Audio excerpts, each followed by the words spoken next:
Emīlam ir kaut kas sakāms. Es braucu prom. Ko? Mācību gads vēl nav beidzies. Mūsu ģimene pārceļas uz laukiem, un es šeit vairs nemācīšos. Es jums novēlu labi mācīties, klausīt skolotājs un lasīt daudz grāmatu. Nē, grāmatu lasīšana ir garlaicīga. Pilnīgi nav kā interesanti. Es jums pierādīšu, ka grāmatu lasīšana var būt aizraujoša.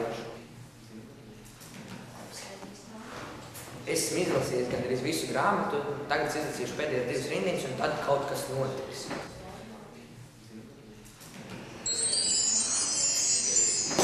Čau! Es izlasīju grāmatu 2 slotiņus, tāpēc arī man tagad ir 2 grāmatas. Tā var izdarīt ar jebkuru grāmatu.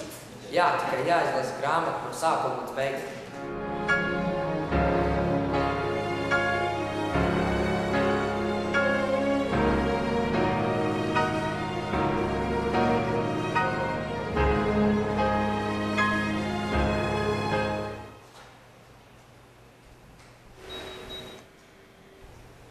Bērni vēl ar vienu tic brīnumu.